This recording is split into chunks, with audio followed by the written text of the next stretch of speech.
महाराज अवध नरेश की जय।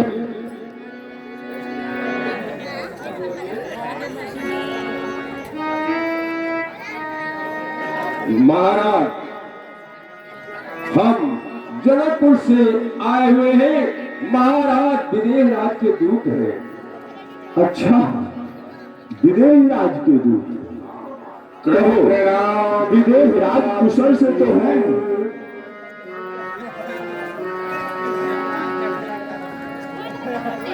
हाँ महाराज, वहाँ तो सब कुशल ही कुशल है। महाराज विदेह राज ने निवेदन किया है क्योंकि आपके बड़े पुत्र श्री राम ने धनुष का खंडन करके सभी राजाओं के मान का मर्दन किया है और महाराज ने आपसे निवेदन किया कि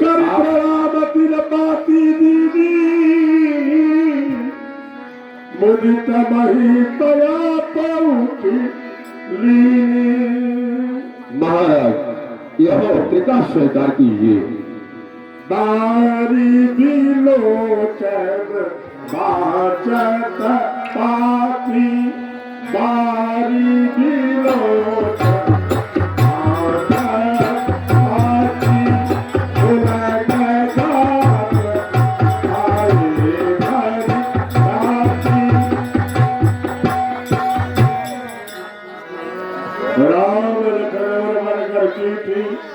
रही गए यह पत्र के द्वारा जो हमें आनंद की प्राप्ति हुई है उसके लिए तुम्हारा मैं आभारी हूँ। तब निपदोत निकट बैठा रे आसन ग्रहण मधुर मनोहर बचन उचारे, भैया का कुशल दौबारे तुमनी के निज नयन निहार। अरे भैया दूत, ये बताओ हमारे दोनों पुत्र कैसे हैं, कुशल से हैं ना? और तुम इतने समस्त राजाओं के बीच कैसे हमारे पुत्रों को पहचान पाए कि यही हमारे पुत्र हैं? श्यामल गौर हरे धनुवाता, बड़े किशोर कौशिक मुनिता। महाराज श्यामल और गौरव के दोनों आए ऋषि आज कौशिक मुनि के साथ में विराजमान थे। हाँ हाँ, सत्य कह रहे हैं। पहचानो तुम कहो स्वभाव, प्रेम विवश पुन पुन कहराओ। अच्छा, ये बताओ कि हमारे पुत्र का स्वभाव कैसा लगा, वहाँ के लोगों में वो कैसे रह रहेगा? मुनि गयो दवाई, तब से आज साच सुधिता। और दूत, जब से हमारे पुत्र राम और लक्ष्मण मुनि विश्वामित्र के साथ गए तब से आज यह अवसर प्राप्त हुआ जो उनका संदेश मुझे प्राप्त हो। कहा हो विदेह कवन विधि जाने, कहा हो विदेह कवन विधि जाने। और कहो विदेह का क्या हाल है, वो कैसे है? सुन प्रेरक दो नमस्कार, सुनो मही तब को तुम्हारी तुम समधन्य को राम लखन जिनके तने विश्व विभूषण दो। सुनिए महाराज, आप जैसा धन्य संसार में कोई नहीं है जिनके पास श्री राम और लक्ष्मण जैसे सुपुत्र हो। पूछन जोगर तुम्हारे पुरुष सुन क्यों पुरजियारे। महाराज आपके पुत्र पूछने योग्य नहीं है। जिनकी जस तो तीनों लोक में छाया जा रहा है महाराज। जिनके जस प्रताप के आगे रवि मलिन सखी शीतल महाराज जिनके जस और प्रताप के आगे सोच फीका पड़ते दिखाई दे रहे हैं। ऐसा लग रहा है। हाँ महाराज। तिन कह कही नाथ की रुचि में देखिए रवि को दीप कर ली। और महाराज आप कह रहे हैं कि उन्हें पहचानते हो तो आप बताइए कहे सूर्य को दीपक से देखा जा सकता है महाराज? श्री स्वयंवर भूत अनेका सविते सुभट एका। महाराज सिया के स्वयंवर में अनेकों देश देशांतर के राजा आए।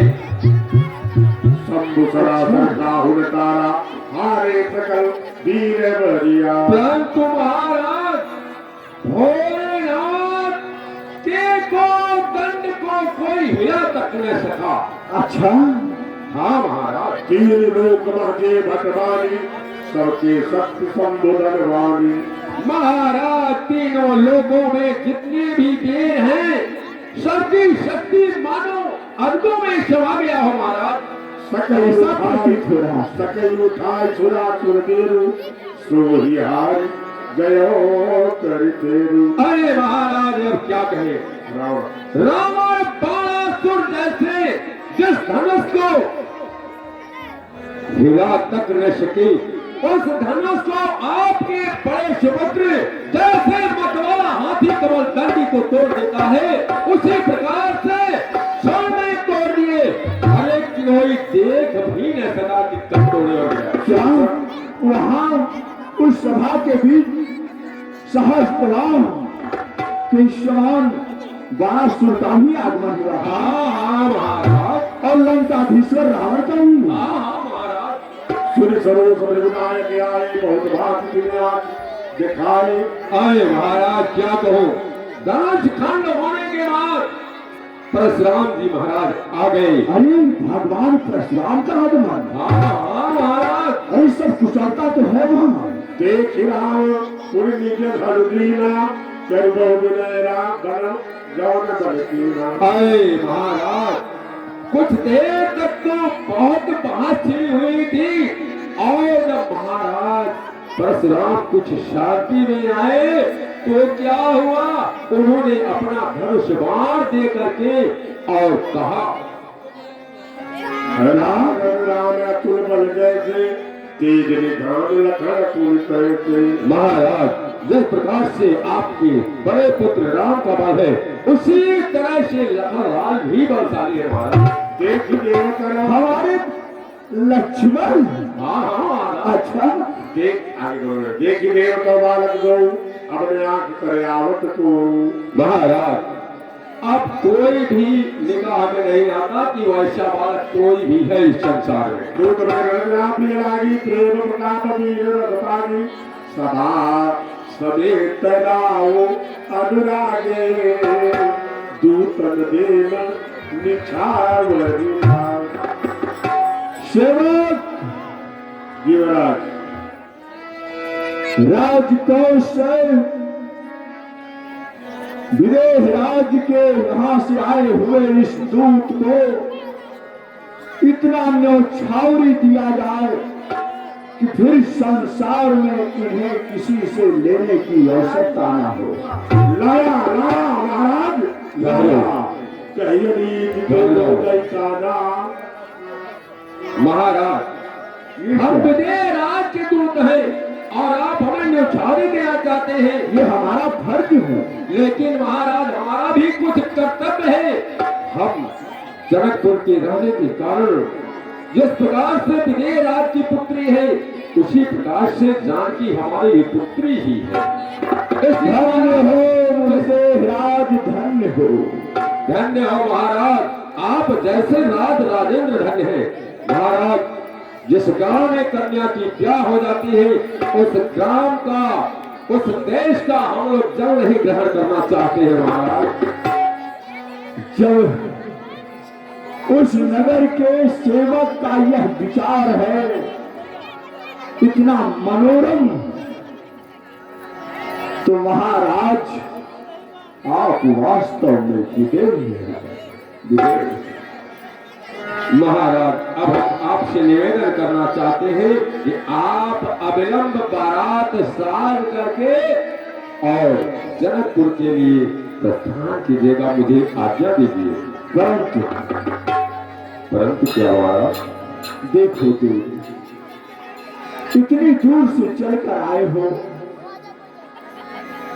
तो थोड़ा सा विश्राम कर लो और जब बारात यहाँ से जाएगी उसी के साथ वापस चले जाना।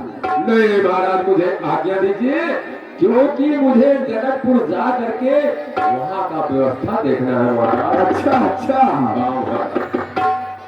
अच्छा ठीक है, इन्हें आदर और सत्कार के साथ रथ में चढ़ाकर नागनगर से प्रवेश करो। महाराज प्रणाम। सदा कल्याण हो।